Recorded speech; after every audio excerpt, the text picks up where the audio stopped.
Welcome back to Sammy V Sessions, episode 4. This week, we're hoping to get the video on Spotify as well. So, for my audio listeners, who used to be my audio listeners, now you guys will also be watchers, just like my YouTube people are. So, this week, first thing I want to bring up, 'tis the season for holiday office parties, where everybody gathers together and acts like they didn't just hate each other last week. Or for those of us that have mass layoffs, we're just going to pretend that half of our staff is not there. But usually I'm the person at the staff holiday party that's always like, you should come. We should all hang out. It's going to be a great time. This year I wasn't, for whatever reason, especially because I work remotely. I usually take the holiday parties or any other gatherings to actually see my coworkers. But this year I was like, I just need to step out and not be part of it. But as of recently, I did start this podcast in the last month. I did get new private clients.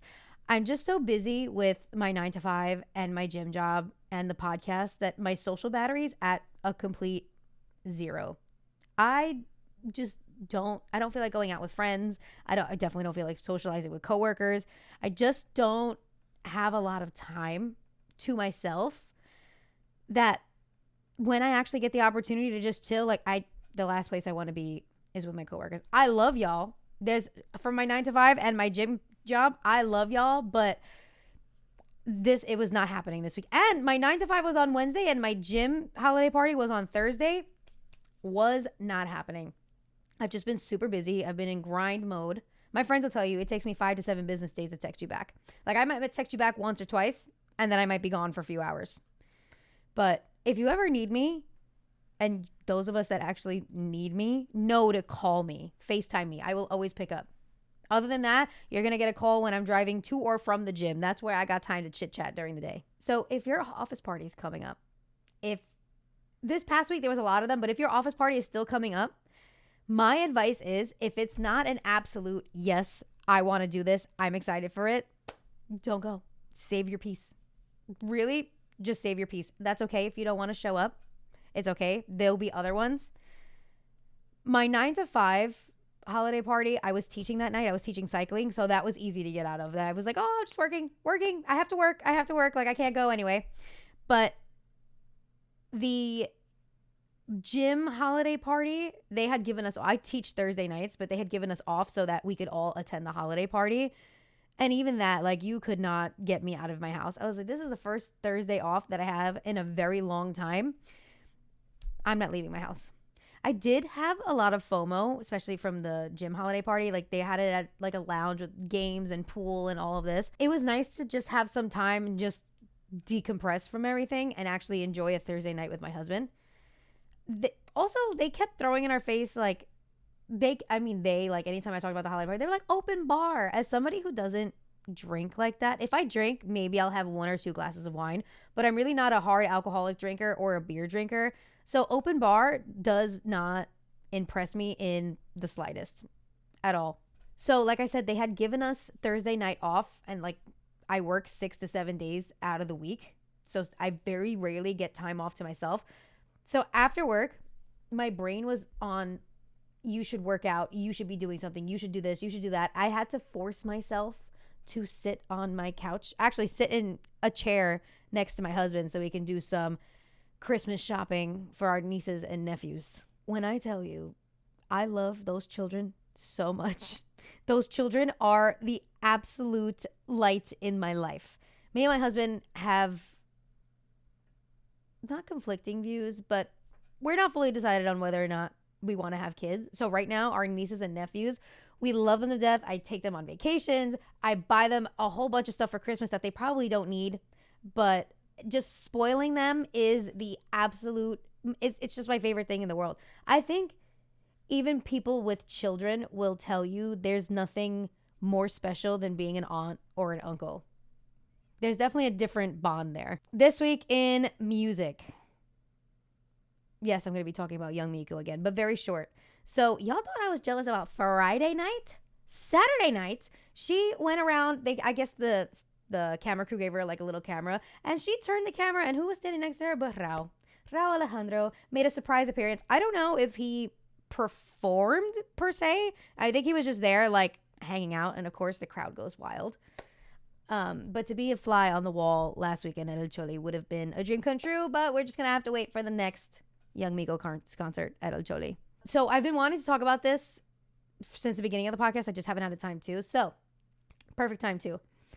Young Miko's first album, ATT, was so different from Do Not Disturb. I feel like ATT was very like fun and poppy. Yeah, she talks about heartbreak, but I feel like it was like even the beats are at like a happier boppy vibe compared to Do Not Disturb.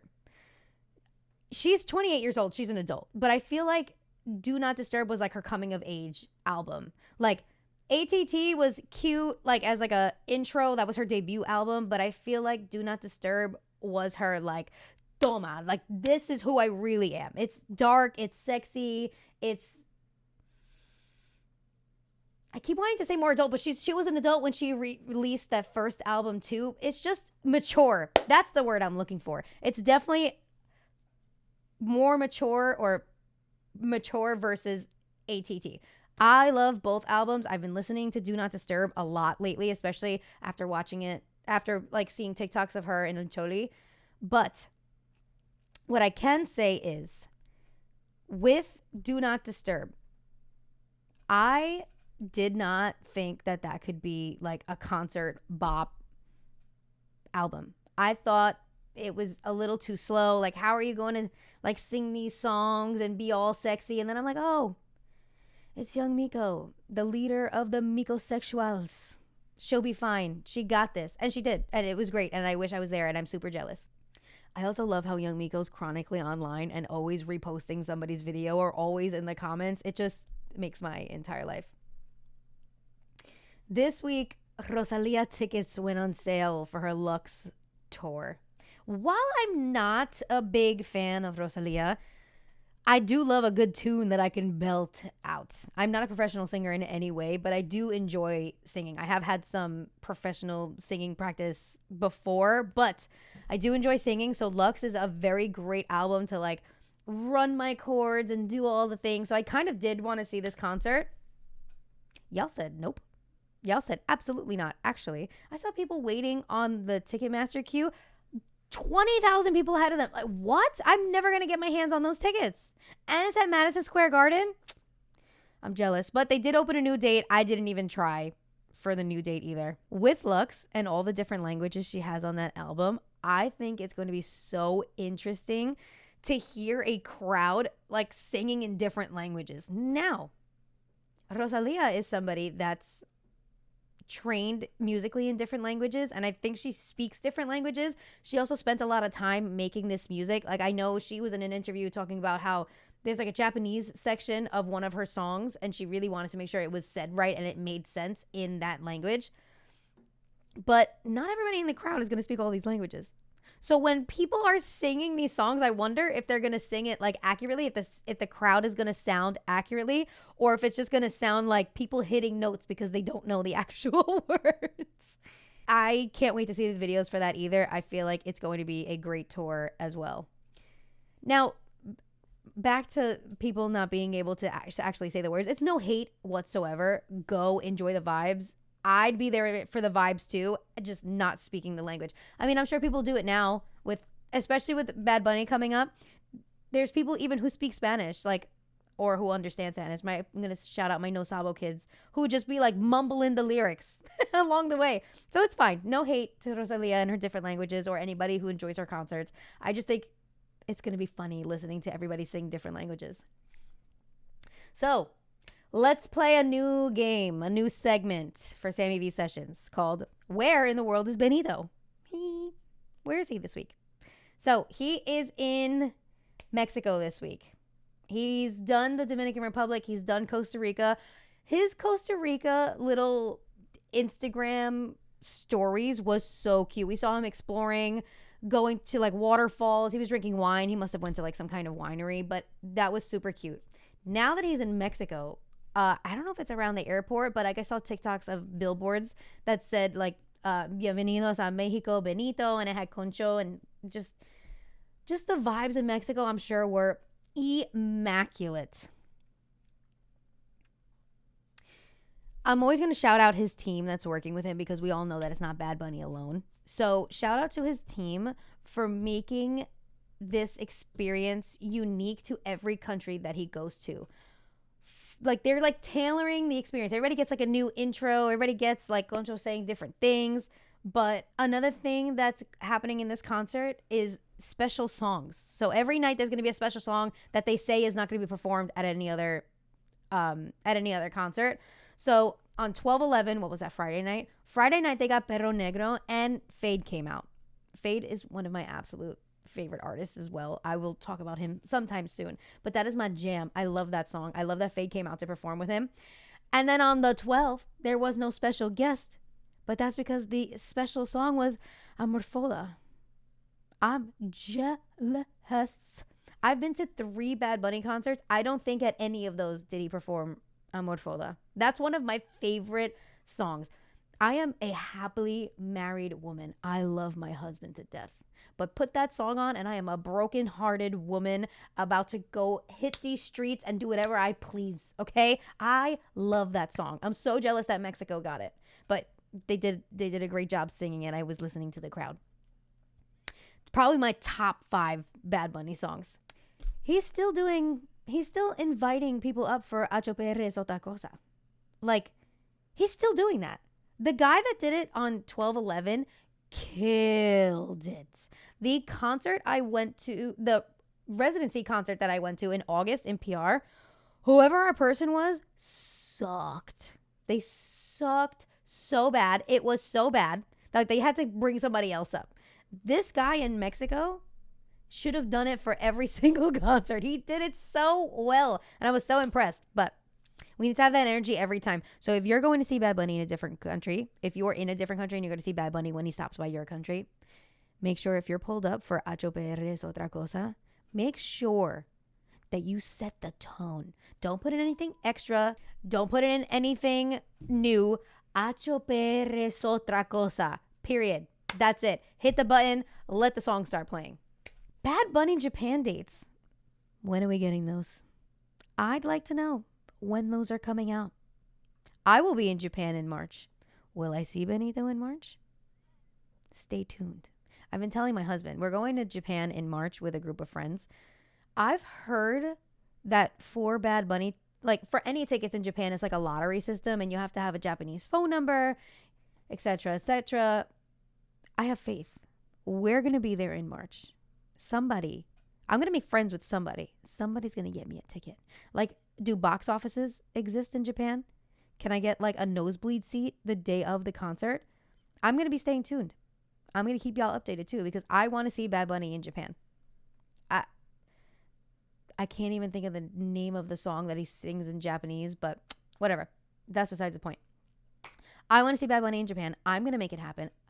Like I was saying, I was telling my husband, okay, say we don't get to see Bad Bunny in Japan, right?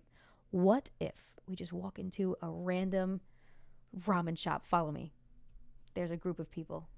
We hear somebody speaking Puerto Rican. And we turn, or we hear somebody speaking Spanish with a Puerto Rican accent. And we turn and we're like, oh my God, is that Benito? And that'll be our opportunity. And then I don't even need to see the concert. So just being in Japan at the same time as Benito would satisfy my needs. I'll be there for 2 weeks in March. The dates haven't even been released. If you look at the website, it just says March and then more information available soon. But then there's a Spotify promotion. Spotify, you should sponsor me and you should send me to the concert in Japan, please. Putting it out there. Now that I'm on Spotify with podcasts and my video is going to be on Spotify now, Spotify, you should send Sammy V to go see Benito in Japan. Thank you so much. That's going to be a great time.